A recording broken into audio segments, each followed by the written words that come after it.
Soy Ana Vidal Egea y esto es Hablemos de la muerte.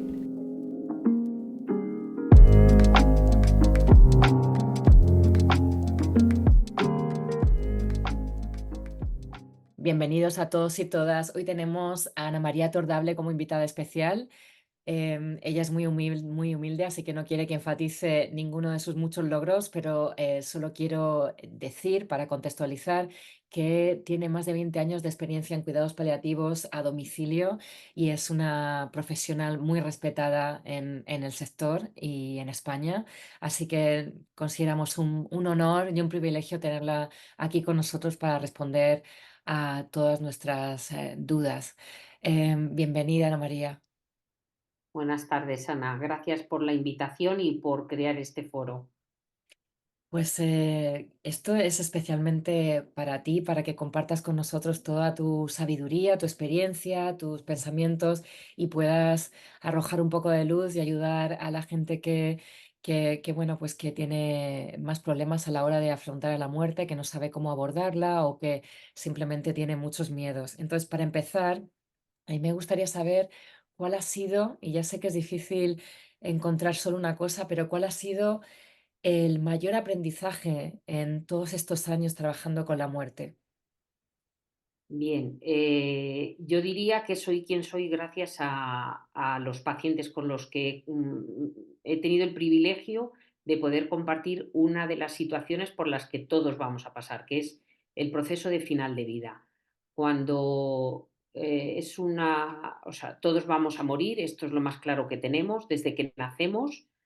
No sabemos cuándo está la fecha, pero lo que sí que me han enseñado los pacientes es que hay muchas formas diferentes de morir. Cuando uno es conocedor y puede gestionar su etapa de final de vida, creo que es una etapa importante para saber dar las gracias a las personas de tu entorno, reflexionar sobre el legado que dejamos y desde luego poder pedir perdón. Yo creo que es de las cosas más relevantes de cara a que hay mucha diferencia de morir bien a morir mal. Y solamente se puede morir bien si uno acepta que por este proceso vamos a pasar todos. Esta es una de las lecciones magistrales que me han dado mis pacientes. Ante algunos de ellos era para quitarse el sombrero, incluso llego a pensar si en algún momento me llegara, que me llegará, me gustaría morir con la paz y tranquilidad de vivencias que he tenido. El tema de la aceptación es un tema, obviamente hay que aceptar nuestra mortalidad, pero el problema radica exactamente en eso, en cómo aceptarlo. ¿Nos puedes aconsejar diciéndonos qué es lo que tú te dices a ti misma o qué es lo que te da paz mental cuando te entran los miedos a, bueno, pues a perder todo lo que más quieres y incluso a dejarte ir tú misma, a morir? Vamos a ver, como por este proceso no hemos pasado, ¿vale? Solamente son experiencias ajenas a lo nuestro. Lo más cercano que he vivido, pues son las muertes de seres queridos, ¿no? Porque no es lo mismo una relación empática con un paciente que una relación personal. Y una relación personal, pues es la muerte de mi padre, la muerte de mi madre, la muerte de un amigo. Esas son las muertes más cercanas que he vivido. La muerte de mi abuela. Vamos a ver, la muerte de un ser querido mayor, como pueda ser mi abuela con 92 años, pues es que le llegó la hora. Lloras porque duele, pero tienes que dejar también ir. Una enfermedad, un ictus, donde mi abuela no se podía comunicar con nadie. Bueno, estuvo así 2 años. Aceptas porque sabes que tiene que llegar. En una persona mayor, ¿no? Mi abuela. Esto fue válido de enseñanza para los bisnietos que eran mis hijos, donde yo le expliqué qué era la muerte, asistieron al entierro, pudieron ver a mi abuela muerta y cómo nos despedíamos todos de ellos con dolor, porque es la pérdida de un ser querido, pero con aceptación. Bien, la muerte de mi padre, más cercano emocionalmente, puesto que he compartido más con él que con mi abuela, bueno, pues igual, es que es el mismo planteamiento, todos nos vamos a ir. Muere en la pandemia, en la situación donde no podíamos salir nadie de casa, pero creo que tuve la gran suerte de poder atenderle en su lecho de muerte, en su casa, rodeado de su mujer y de otro de sus hijos. O sea, somos cinco, dos. Bueno, es doloroso, claro que es doloroso, pero creo que tuvo mucha suerte. Aunque murió por COVID, tuvo la suerte de poder fallecer en su cama. Quiere Oye, ¿qué decir hay? que es Sí, un proceso de aceptación, todos nos vamos a morir. pero ¿qué hay de la muerte? ¿Cómo aceptar la muerte que se supone que no corresponde? La muerte antes de tiempo, la muerte Bien, entonces la por muerte de un accidente de un amigo. hijo o de un Bueno, la hijo. muerte, yo te digo, muerte de un amigo, 40 años. Yo puedo hablar de lo cercano a mí, ¿no? Ya no como profesional, sino como persona. Un amigo, 40 años, que deja tres hijos y una viuda, la más pequeña no llegaban los 2 años. ¿Es doloroso? Sí, pero es que no tenemos control sobre la muerte, no tenemos control. La muerte es caprichosa, la muerte no te pregunta si es el momento, si te viene bien. Entonces, cuanto mayor reflexión hagamos de esto, menos enfado vamos a tener. No podemos hacer nada cuando se presenta, simplemente aceptarla y vivirla de la forma más serena posible dentro de lo que supone una pérdida. Quiere decir, vamos a llorar, nos vamos a enfrentar a ella intentando hacernos miles de preguntas sin respuesta, ¿por qué me ha pasado a mí? ¿Qué habré hecho mal? Quiere decir, puedo dar miles de contestaciones que me han dado o preguntas que me han hecho familiares de pacientes y no hay respuesta para ello, ¿no? Nacemos para morir, es lo que más claro tengo. Y con todo el dolor no tengo otra respuesta. Nacemos para morir. Desde el momento que hay vida, hay muerte. ¿Cuándo? Cuando menos no la esperemos. A veces nos avisa con una enfermedad y un proceso largo de enfermedad y otras veces es de forma inmediata y otras veces en un plazo corto de tiempo, un mes, 2 meses. No es fácil aceptar, ¿no? Hay muchos ejercicios a través de la psicología o para las personas que estamos dentro de la industria que sirven para ayudar a preparar a la gente a confrontar esa muerte, ya sea la de los familiares o amigos como la suya propia. O sea, yo personalmente creo que es muy importante analizarse, conocerse y aceptar la muerte propia para poder ayudar al otro. Em, ¿Nos puedes decir alguna de las herramientas que pueden servir a la audiencia para, pues eso, para confrontar su mortalidad? Bueno, yo suelo hacer, como bien sabes, un ejercicio que es imaginarnos que nos dan un diagnóstico sobre una enfermedad grave. ¿Cómo me gustaría vivirlo, manejarlo? ¿Qué decisiones? O sea, creo que cada persona tiene que hacer suyo un diagnóstico, ¿no? Para podernos aproximar a qué viven las personas cercanas a nosotros que están enfermas o que van a morir. Solamente desde esa empatía yo creo que puedes ser consciente de que esto en algún momento te va a llegar. Pero dentro de hacer ese ejercicio, si a mí me dijeran voy a tener un diagnóstico terminal que a lo mejor ya no tiene solución, yo creo que lo más importante es, como tú bien dices, conocerse a sí mismo. Yo creo que según vives, así mueres también, ¿no? Quiere decir, si eres una persona reflexiva, espiritual, donde te has hecho preguntas sobre el bien, el mal, lo divino, lo terreno. Bueno, yo creo que cuando te llegue tu momento vas a seguir haciéndote de ese tipo de reflexiones. Desde luego tengo claro que cuando uno tiene la rienda de su vida y la rienda de su muerte, donde uno, sabiendo que va a morir porque le han dado un diagnóstico, quiere tomar las riendas de qué le gustaría, creo que puede ser una buena forma de morir, dentro de no tener nada, por decirlo de alguna manera, en nuestro control, ¿no? Porque cuando hay una enfermedad poco tenemos en nuestro control, pero sí la toma de decisiones. Quiero alargar la vida de forma innecesaria, no, que me hagan todo lo posible, no, me gustaría morir en casa o morir en el hospital, me gustaría estar acompañado, no, me gustaría solucionar problemas. Yo creo que tiene que haber una comunicación abierta en un proceso de morir. Tú tienes que ser conocedor de lo que te está pasando. Me vienen a la mente muchos ejemplos de pacientes donde, siendo conocedores de una enfermedad terminal, son capaces en la fase final de vida de abrir una botella de vino, poner 4 copas, en este caso eran 5 copas, y brindar, metiéndome a mí como enfermera, ¿no? Parte de su familia y brindar y dar gracias a la vida por lo que había vivido y que le había llegado al final. Eso es aceptación. Eso, para mí eso es aceptación y eso es control sobre lo que no podemos controlar y es que nos va a llegar el momento. Bueno, y es muy interesante lo que dices porque también es una celebración de la vida y está en consonancia con una nueva corriente de eventos que se están haciendo, por ejemplo, en Estados Unidos, que está la industria de la muerte está asentada como mucho más que en Europa. Y hay eventos como, por ejemplo, crear tu funeral antes de que el funeral, antes de que mueras.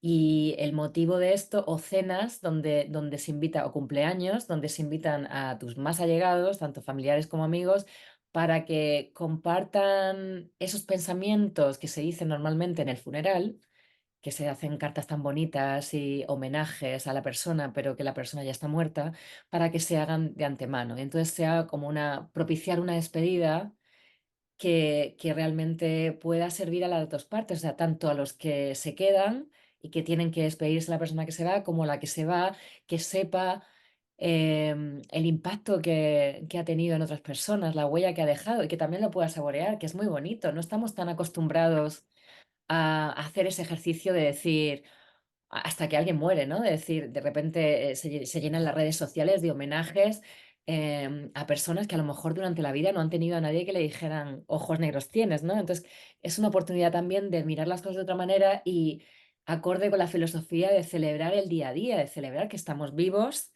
que igual nos morimos esta noche, pero por lo menos ahora tenemos conciencia, estamos agradecidas y el momento en que sabemos que la vida es tan valiosa se disfruta todo mucho más. Entonces, tener la oportunidad de ir despidiéndonos de todo lo que queremos y estar un poco al día. ¿Qué opinas de esto? Bueno, uno de los ejercicios que yo solía aconsejar, ¿no?, a las familias es un álbum de fotografías, desde el primero que tuvieran, ¿no? Desde cómo ha evolucionado, si es en una familia, a qué amigos han tenido, qué viajes han hecho, qué legado han dejado a nivel de si tienen hijos o si han montado una empresa o si tienen empleados y luego, si el paciente toma las riendas, el paciente es el que decide cómo quiere despedirse. Y efectivamente, en las despedidas, no a lo mejor como lo dices tú, pero sí que favorece que venga un hermano, un primo, un amigo para que vengan a despedirse. A lo mejor no tanto como montando una fiesta, pero existen, hay unidades de cuidados paliativos aquí en España, concretamente una en Madrid, donde existe hasta para poder hacer en un sitio con barbacoa, chimenea y poder juntar, estando en el hecho de muerte, pues a lo mejor quedando muy poco tiempo para el fallecimiento, poder unirse con la familia o con amigos con quien el paciente quiera. Hombre, es una historia bonita, ¿no? Terminar con toda la gente que te quiere, pudiéndote despedir de ellos.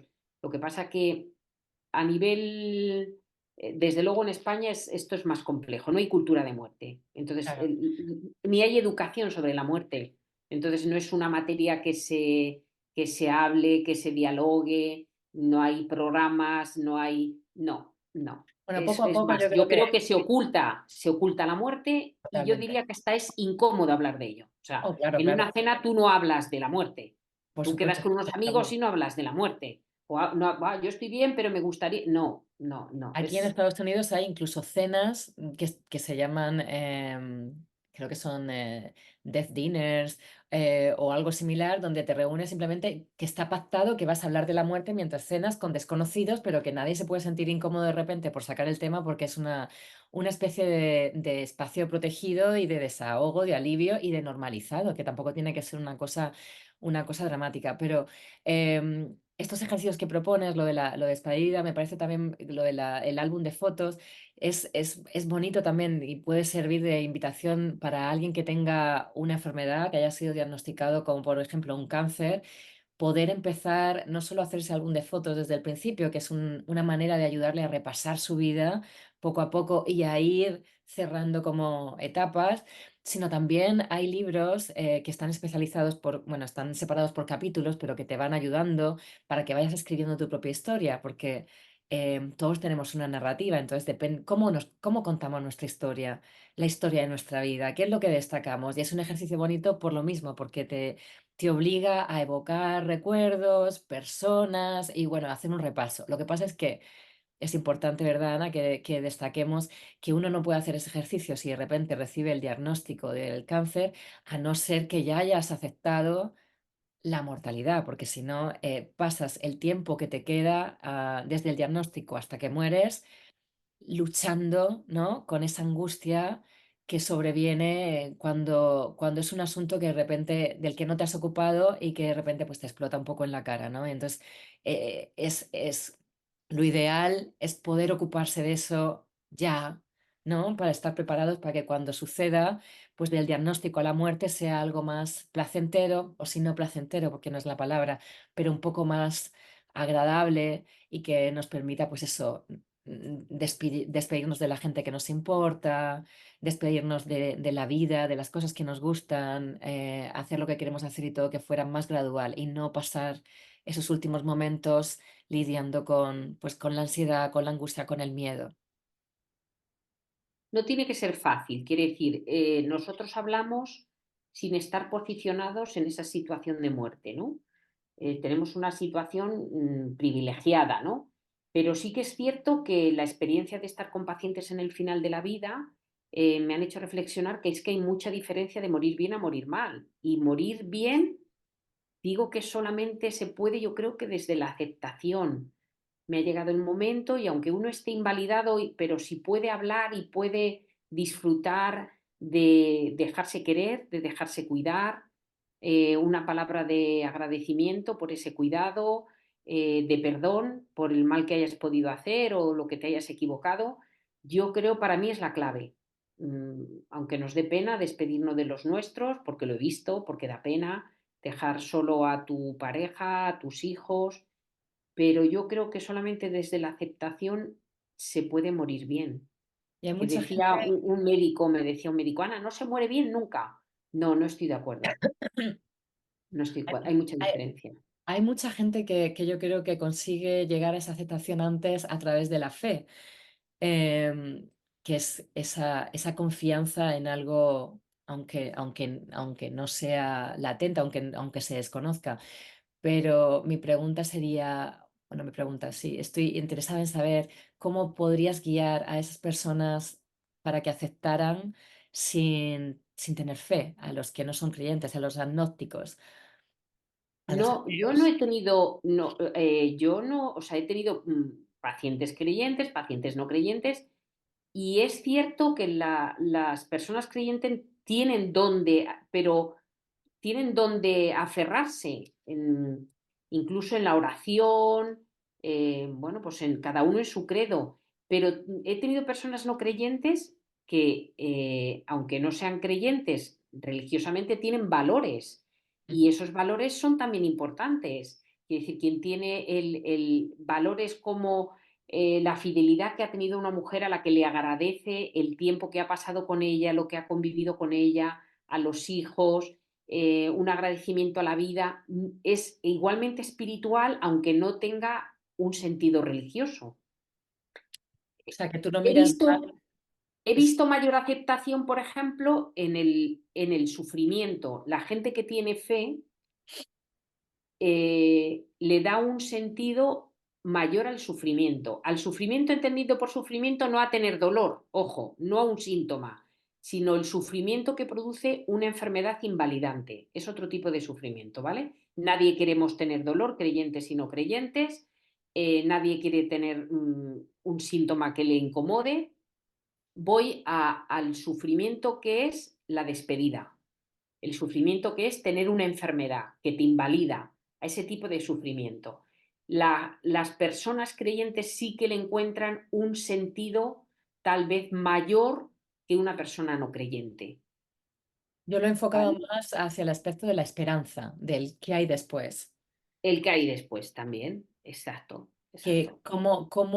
para las personas que son agnósticas o que son ateas y que tienen, bueno, a las que les cuesta lograr esa aceptación porque tienen miedo del después, no tienen el consuelo que tienen los creyentes de pensar que hay una vida.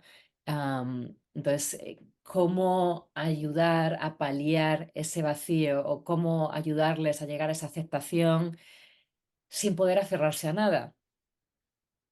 Bueno, eso es complicado, porque Complicado. en una parte final tú no le puedes, por mucho que tú le quieras decir en lo que tú te aferras como persona, al paciente no le va a valer. Yo creo que solamente desde el amor que pueda sentir de su familia, que no va a fallecer solo, que no va a estar solo, y que bueno, que pues algunos incluso han llegado a verbalizar, es como cuando duermes, duermes y duermes. Bueno, yo he visto frases bonitas de despedida, incluso verbalizar el acto de hacer el amor de una pareja, hombre, a su pareja en el hecho de muerte para que fuera algo placentero, ¿no? Recreándose en lo que es un acto de, sexual, un acto de amor. Quiere decir que cada uno busca sus herramientas para intentar aliviar ese momento final, ¿no? El miedo es inevitable, yo creo que creyentes y no creyentes, el miedo es inevitable porque nadie ha vuelto para decir que hay, pero sí que es cierto que dejarte llevar, sobre todo con el amor y el acompañamiento de los tuyos, yo creo que es clave. No sentirte solo, hablar claro, la veracidad por delante, tener claro el dolor que produce y llorar juntos.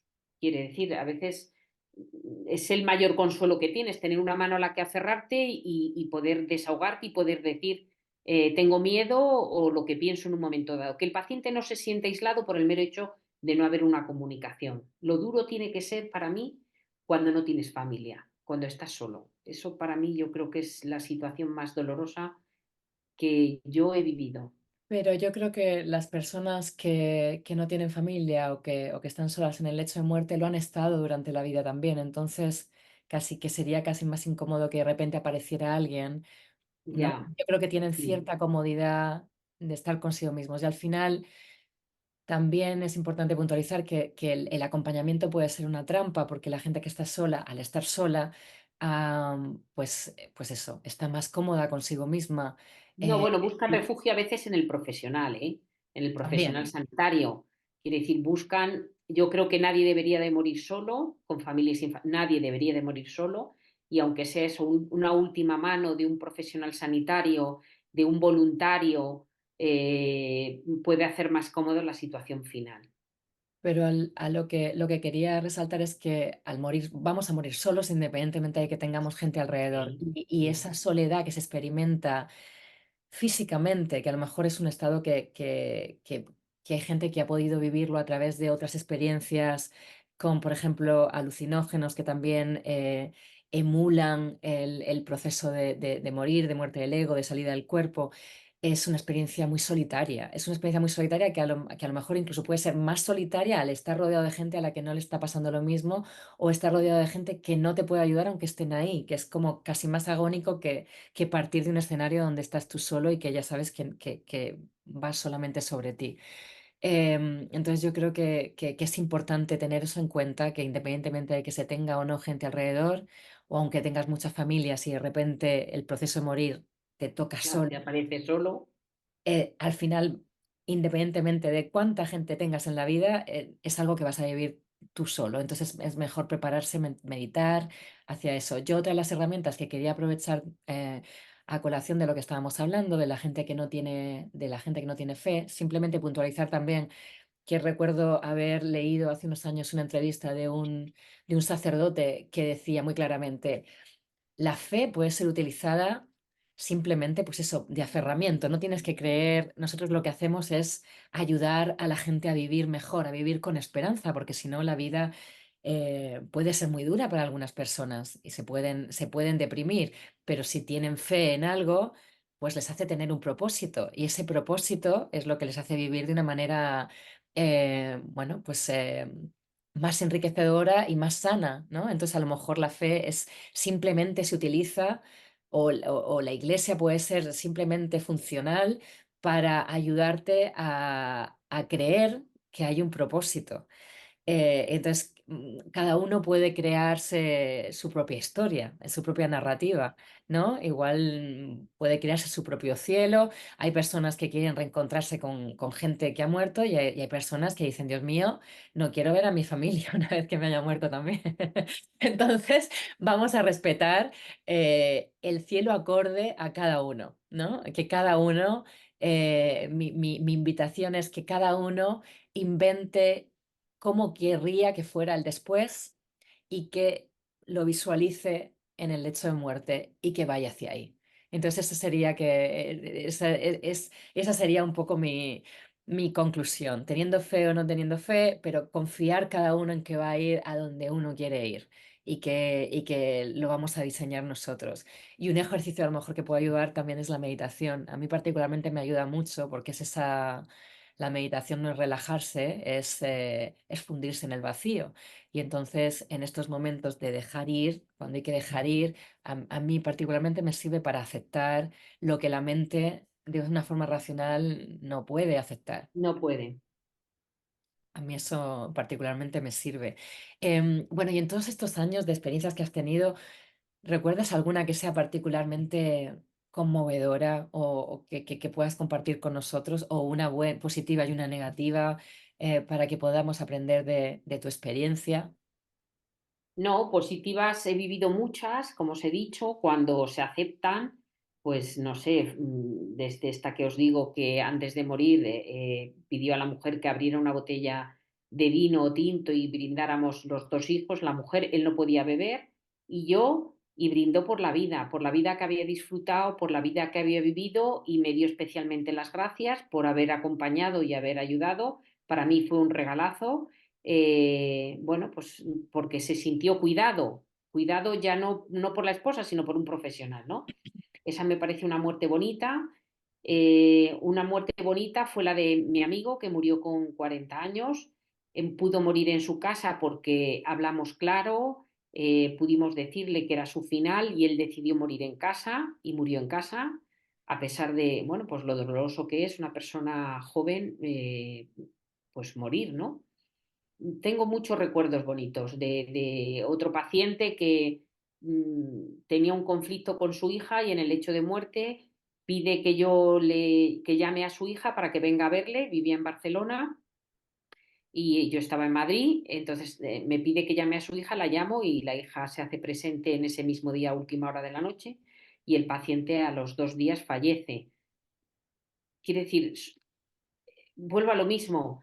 Morir en paz es cerrar capítulos que tengas abiertos, heridas que tengas abiertas con un simplemente lo siento, un perdón, ¿no? Muertes feas, bueno, pues feas tengo, pues cuando uno no acepta, ¿no? Cuando uno no acepta la muerte y busca una salida, algo que los profesionales desde fuera, sin la parte emocional, podemos ver claramente y tenemos claro que se muere en un periodo corto y el paciente no lo acepta y busca referencia en un médico, referencia en otro, que le hagan, que le pongan, que le quiten, ese tipo de paciente al final fallece en hospital con mucha angustia y a veces en la urgencia del hospital o a veces en un traslado en la ambulancia porque exige de alguna manera que le hagan algo en el hospital. Cuando uno acepta tiene más posibilidades de morir en casa que en la urgencia de un hospital, pero para eso hay que aceptar, ¿Tú ¿no? estás preparada para irte ya, si tocara irse ya? Yo creo que la parte, bueno, me siento tan plena ahora mismo que lógicamente no me gustaría morir, no me gustaría morirme ahora mismo, pero si llegara yo creo que el legado que dejo está lo suficientemente maduro, mis hijos, sí, yo creo que he cumplido una parte Claro. muy importante de mi vida, sí, profesional, personal, delegado, sí, yo creo Qué que sí. bien, qué bien. Y ya Hombre, sabes, nadie, es más fácil hablarlo así, ¿no? Eh, que si mañana me dijeran, pregúntame mañana, si me dan una, lógicamente ninguno nos queremos marchar. ¿Vale? Pero sí que es cierto ya que sabes hasta la canción que quieres en el funeral. sí, sí. Y, y ya te Sí, sí, visualizas sí. el funeral. Sí, sí, sí, sí. Ok. Y visualizo que no va a ser lo que yo diga porque van a llorar, porque es inevitable que lloren, pero, si hacen caso de lo que yo digo, a mí sí me gustaría que hubiera lloros, porque los va a haber, porque cuando hay una pérdida hay lloros, pero que igual hubiera baile o hubiera risas, sí, ¿por qué no? Bueno, es Y que si pudiera ser alrededor de una mesa y comiendo y disfrutando, esa sería, me harían presente, desde luego me harían presente. bueno, es que los funerales, dependiendo culturalmente del país donde ocurran, se celebran de una manera muy distinta. En España tendemos a, bueno, tenemos una manera poco que tiende a la tragedia, básicamente porque enterramos a la persona al día siguiente. Mientras, entonces no da tiempo a ordenar los sentimientos, no da tiempo que cada uno haga su duelo interior y entonces pues son trágicos, son difíciles y dolorosos. Pero por ejemplo en otros países como en Inglaterra o en Estados Unidos, puede pasar un mes tranquilamente hasta que entierran a la persona y cuando lo hacen, pues sí que tienen la oportunidad de celebrarlo, de celebrar la vida. Entonces sí que, pues es como se ve en las películas, sí que se reúnen, brindan, comen, evocan, ¿no? Comparten recuerdos y es una manera muy bonita. Yo recuerdo verlo de niña por primera vez y decir, pero bueno, ¿cómo no está todo el mundo llorando? ¿Cómo pueden estar comiendo? Pero claro, no registraba que ocurre mucho después del Bueno, yo he fallecimiento. asistido a conmemoraciones, pero al año en España, ¿eh? Al año de haber fallecido, y entonces ahí sí, se hace una comida por la persona fallecida, se habla de ella. A mí me gustaría, desde luego, en el mío que hubiera una fiesta. Y cuando digo fiesta es eso, con música, con baile, acogiendo a gente, comiendo. A mí sí me gustaría, pero es cierto que no tenemos cultura. Es más, yo creo que hasta estaría mal visto.